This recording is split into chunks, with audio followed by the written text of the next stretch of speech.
recognize the law's waiver, refusing to move the U.S. Embassy to Jerusalem, or to recognize Jerusalem as Israel's capital city.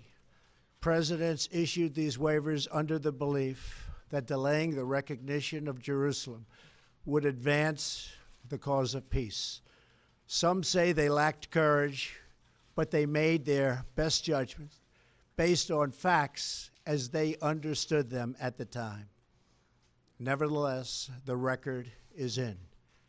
After more than 2 decades of waivers, we are no closer to a lasting peace agreement between Israel and the Palestinians. It would be folly to assume that repeating the exact same formula would now produce a different or better result.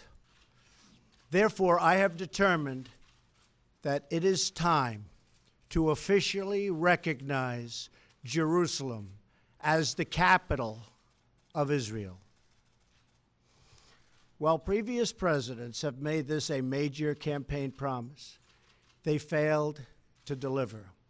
Today, I am delivering. I've judged this course of action to be in the best interests of the United States of America and the pursuit of peace between Israel and the Palestinians. This is a long overdue step to advance the peace process and to work towards a lasting agreement. Israel is a sovereign nation with the right, like every other sovereign nation, to determine its own capital. Acknowledging this is a fact is a necessary condition for achieving peace. It was 70 years ago that the United States, under President Truman, recognized the state of Israel. Ever since then, Israel has made its capital in the city of Jerusalem, the capital the Jewish people established in ancient times. Today, Jerusalem is the seat of the modern Israeli government. It is the home of the Israeli parliament, the Knesset, as well as the Israeli Supreme Court. It is the location of the official residence of the Prime Minister and the President. It is the headquarters of many government ministries. For decades, visiting American presidents, secretaries of state, and military leaders have met their Israeli counterparts in Jerusalem, as I did on my trip to Israel earlier this year. Jerusalem is not just the heart of 3 great religions, but it is now also the heart of one of the most successful democracies in the world. Over the past 7 decades, the Israeli people have built a country where Jews, Muslims, and Christians, and people of all faiths are free to live and worship according to their conscience and according to their beliefs. Jerusalem is today and must remain a place where Jews pray at the Western Wall, where Christians walk the stations of the cross, and where Muslims worship at Al-Aqsa Mosque. However, through all of these years, presidents representing the United States have declined to officially recognize Jerusalem as Israel's capital. In fact, we have declined to acknowledge any Israeli capital at all. But today we finally acknowledge the obvious, that Jerusalem is Israel's capital. This is nothing more or less than a recognition of reality. It is also the right thing to do. It's something that has to be done. That is why, consistent with the Jerusalem Embassy Act, I am also directing the State Department to begin preparation to move the American Embassy from Tel Aviv to Jerusalem.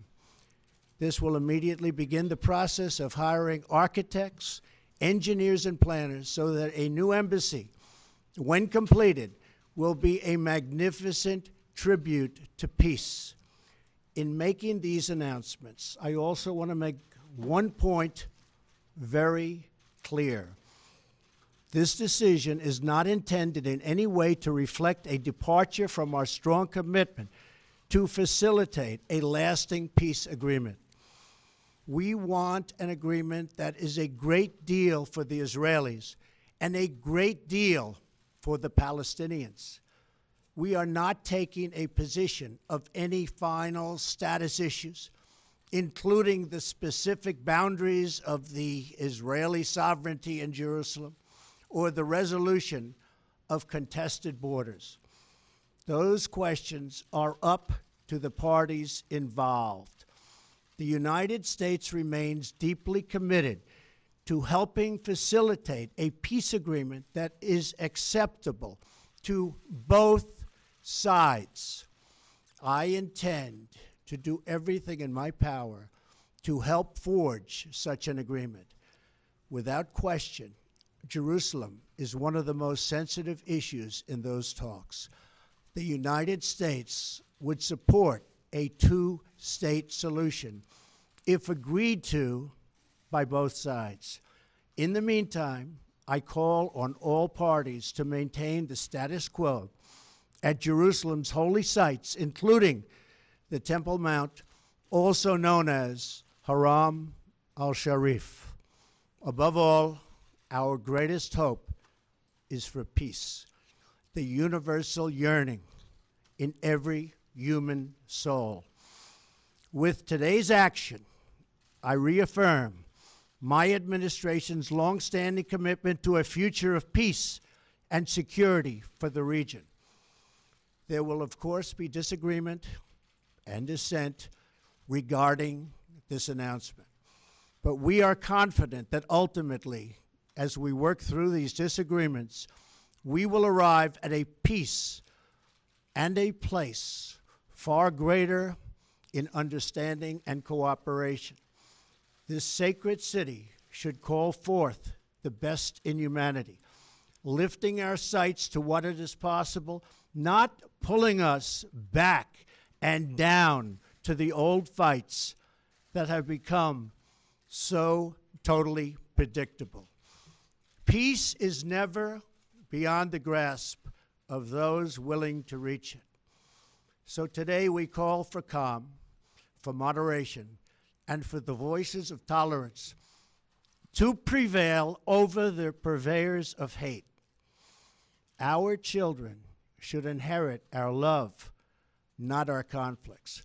I repeat the message I delivered at the historic and extraordinary summit in Saudi Arabia earlier this year.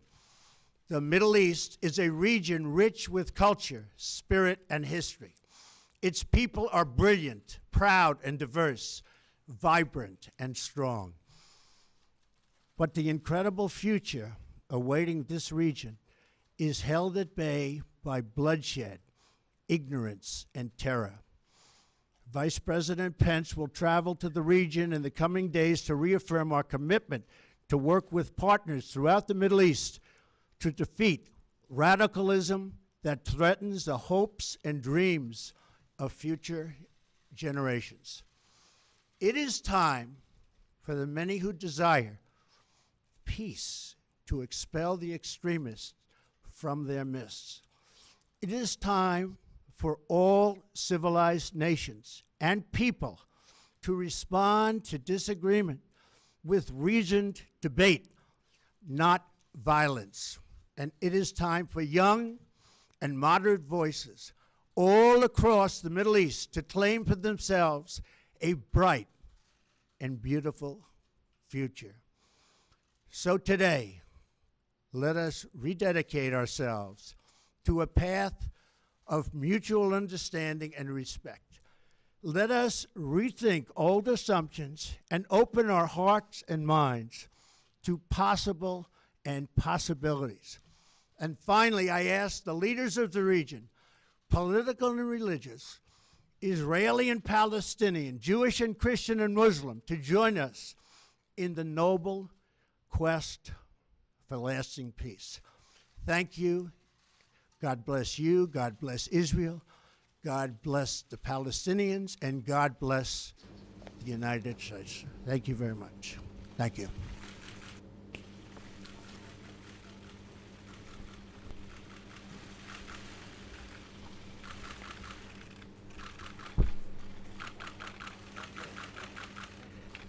All right, then, President Donald J. Trump there basically arguing that, look, these waivers have been signed for the last 20 years plus, and nothing really has changed. We're still not seeing any concrete traction in efforts to actually get that two-state solution in that particular deal. He basically says that this does not in any way, he says, negate the United States' desire to see a peace deal that is acceptable to both sides. He emphasized at one point, pivoting to this idea that the movement, the recognition of Jerusalem, number one, as Israel's capital, and at the same time the movement of the U.S. Embassy eventually from Tel Aviv to that city, is not in any way a decision saying that, look, they actually own the entire city as a whole. He's called on all parties to maintain the status quo.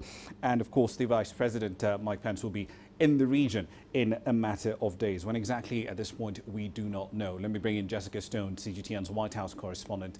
She joins us once again live. So Jessica, the president laying out the outline of this plan here, what sort of reaction should we expect to hear?